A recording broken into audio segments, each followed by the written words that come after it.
Shalom, shalom. It's your never been a thunderwall. First and foremost, I want to give all honor and glory to the Most High God, Yahweh, Ba'ashem, Mashmalak Yahweh Shah. We here with a history series called Decoded. And today going to be a topic of the emancipation and proclamation and the black codes. Because a lot of our people don't speak about emancipation and proclamation, or they don't speak upon the black codes. A lot of our people don't know what the black codes was, what they is, and they don't really take it serious or consider what it is. This is Deuteronomy 32 and verse 7. It says, remember the days of old. Consider the years of many generations. So we're supposed to remember the days of old. We're not supposed to forget about what happened yesterday. We're not supposed to forget about what happened to our nation as of yesterday. Our people don't care about one of another. We don't care about it. If it didn't happen to me, it happened to somebody I care about, then it does not matter. But our whole nation matters to the children of Israel, and down to the first person that got put in chains on the west coast of Africa. Right. It says, remember the days of old. Consider the years of many generations. So we're supposed to consider the years of many generations. It says, ask thy father, and he will tell thee. Thy elders, and they will tell thee. And this is supposed to be the establishment of the roots, of course. But we know a lot of times our fathers has been dilapidated. They have been destroyed mentally, physically, emotionally, spiritually. A lot of them are to the point where they don't even like to speak or even educate our people upon it, because they would like to forget about it. They would like for us to forget about it, and that's the reason why we are in a society where we think that it's okay to be equal to these people. But if our forefathers was here, they knew that the white man was the devil. They saw him show his horns, as the world would say. They saw him show his actual self. Today, he's pulling the Revelations 13 and 11. He's speaking as a lamb, but in his heart, he's going to show that he's a true satanic entity on the earth in a fleshly form. Right. So our forefathers saw him as his former self, and they have been so traumatized that they don't even want to speak upon certain things, and a lot of them has been discontinued or cut off from life. So the ones that is here no longer, or did not get the edification of our forefathers who was there. But fortunately, we have people who left history, who left documents, who left certain things, and so-called white men also told on himself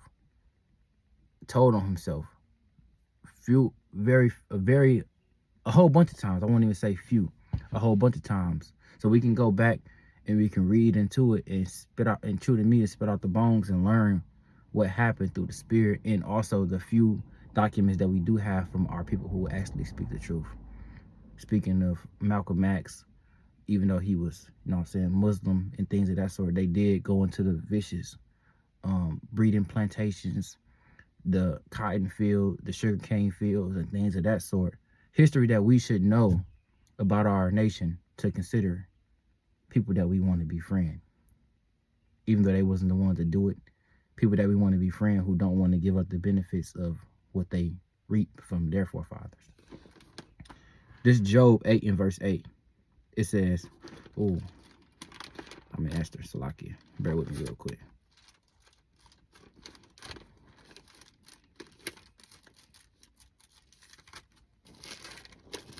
One second. Get the book of Job. I'm right here. Right next to it. I'm not flipping too fast. This is the book of Job, chapter 8 and verse 8. And it reads this. For inquire, I pray thee, of the former age, and prepare thyself to the search of their fathers. So we're supposed to search out our fathers. We're supposed to search out our fathers who was ancient: Abraham, Isaac, Jacob. We're supposed to search out our fathers who was not too long ago, less than 150 years ago. Nat Turner. We're supposed to search out these men and know who they is, know what they was to be, what they had brought to the table, what they did, what they stood for, and also what happened to them. Right. So real quick, I'm going to go into Emancipation and Proclamation real quick. And the Black Codes. A little bit of Jim Crow, mainly the Black Codes. This is, real quick, hold on. I have links and stuff that I'm going to get into. But right now, I'm just going to Google a few different things, which I had already opened, but this is the Emancipation and Proclamation. It says, in 1863, the Emancipation and Proclamation was a landmark executed order that declared freedom all enslaved people living within the rebellious Confederate States. So the Civil War and things of that sort, the South versus the North. So in 1868, we was freed. But they don't tell you that we was not freed under certain foul conditions. Let me look up the amendment. I'm going to say it's the 13th Amendment. The 13th Amendment to the United States abolished slavery and involuntary servitude across the nations. Right. So they put forth that amendment.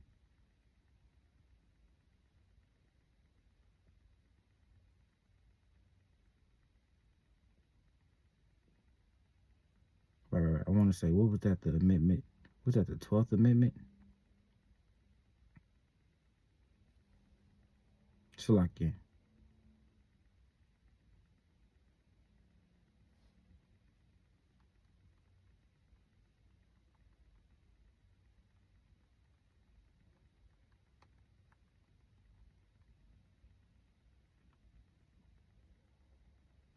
Right. So I was right.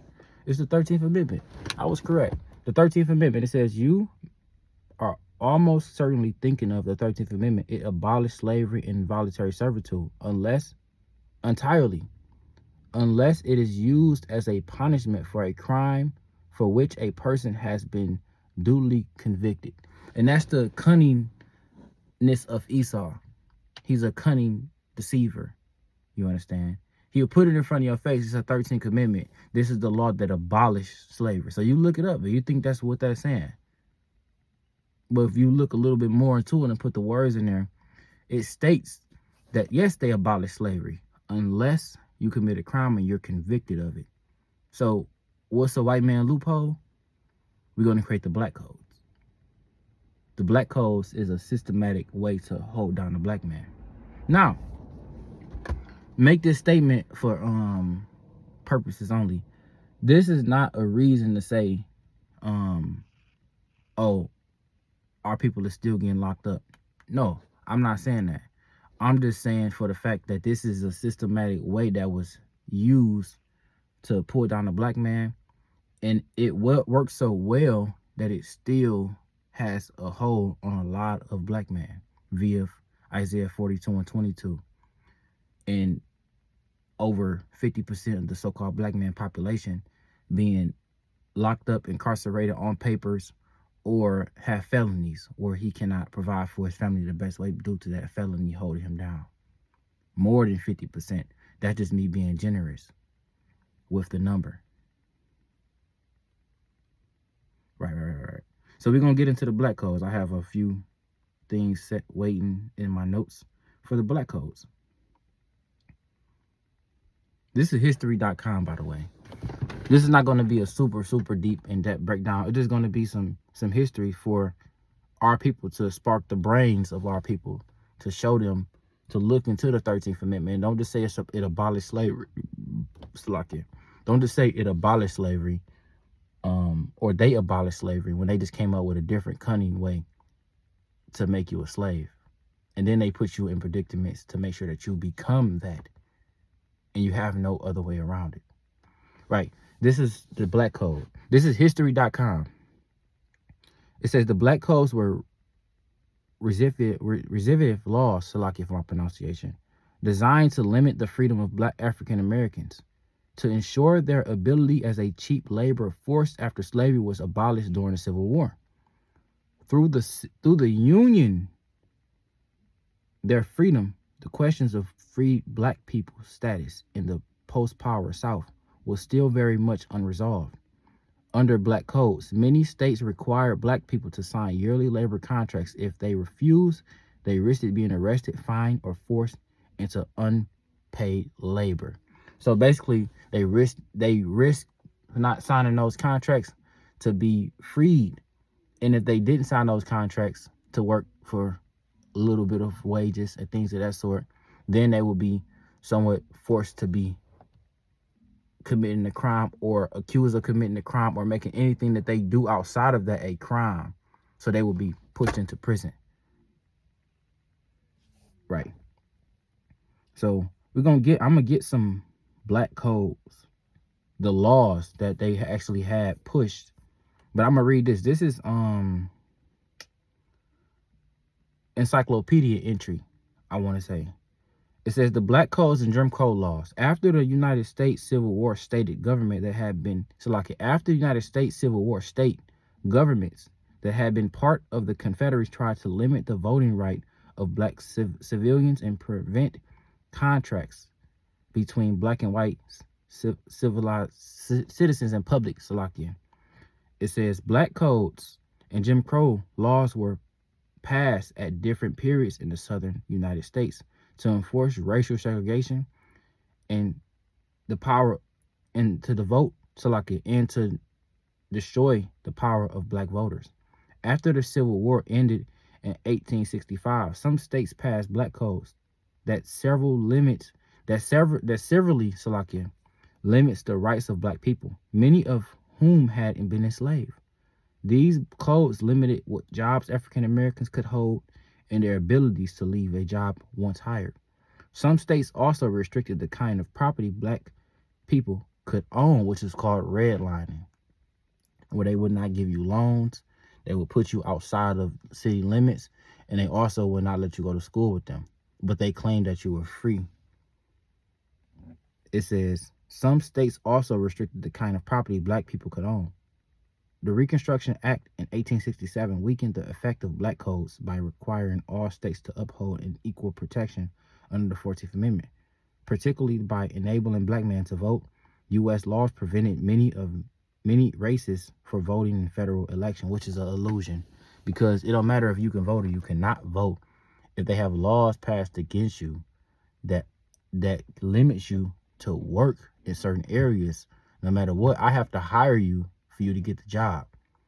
And if you don't get the job, and then I make everything outside of that a crime, and you go to jail, and now you get free slavery. So what am I going to do now? I'm going to make sure you don't get a job, and I'm going to put illegal stuff in the area that you can make money from. Put money into that. Make it somebody get a success from it. And then after that, I'm going to lock everybody else up that do it.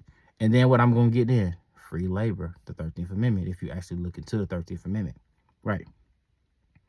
So real quick, I had this pulled up. The question is on Google that I would like for people to ask. On Google. I'm going to do this next. Copy that. I want people to look up. I'm going to look it up first. This is called the pig law. This is a few that I'm going to go into the black codes. It says pig law were post-Civil War Jim Crow era statuses in the southern area designed to criminalize black survival. So they literally had the law out there to criminalize any person black that is outdoing the society. They want to make you a criminal.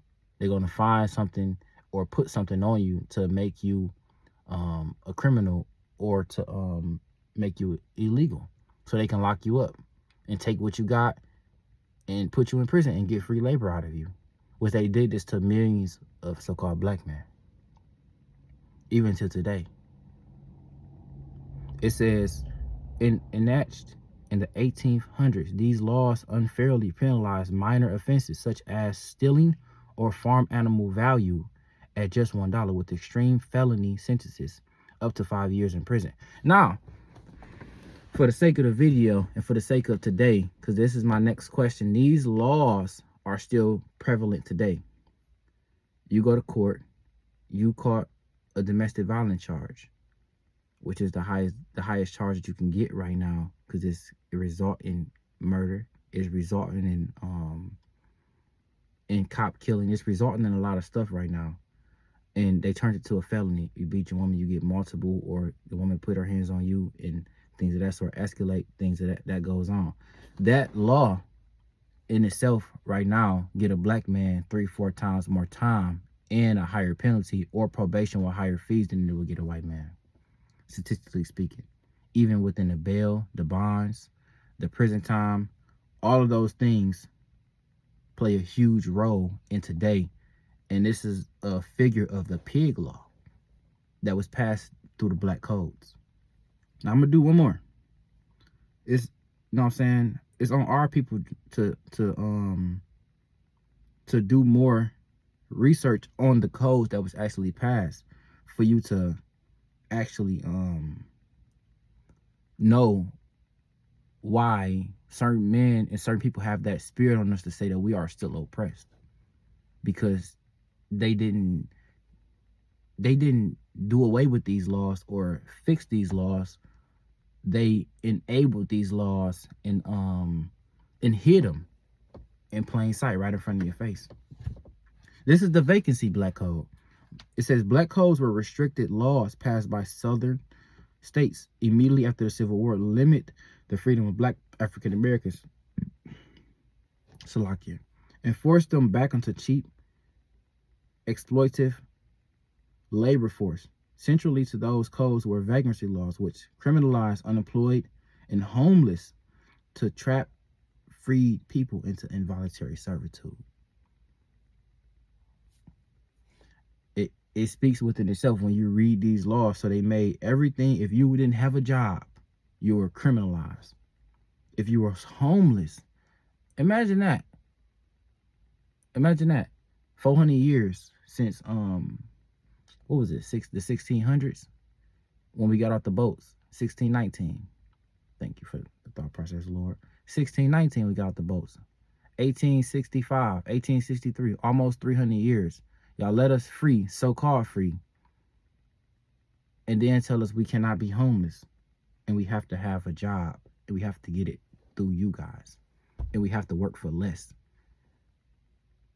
So now that you're paying us, it's considered not slavery no more. And then once you pay us, or let's say, and then once you pay us, you don't pay us enough. And in the same sense, if we don't work the job that you want us to work, you're going to lock us up and criminalize us and make us work for you for free in prison.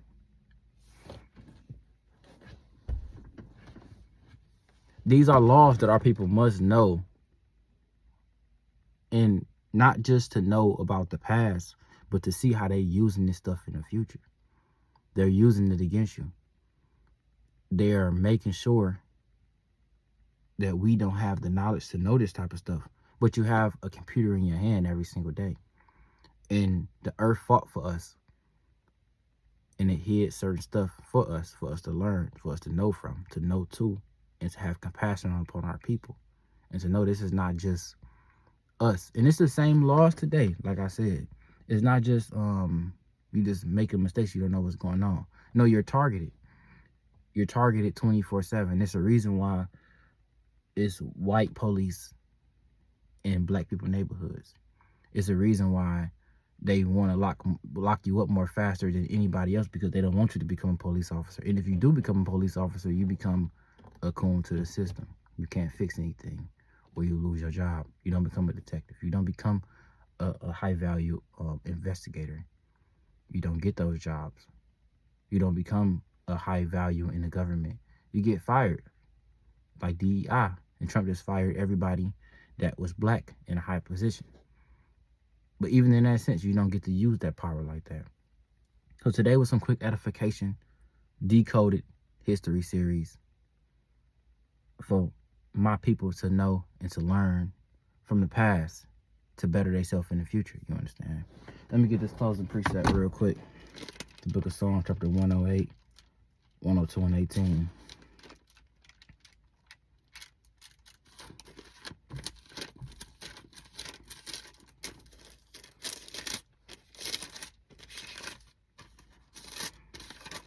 This is the book of Psalms, chapter 102 and verse 18, and it reads, "This shall be written for the generation to come, and the people which shall be created shall praise the Lord."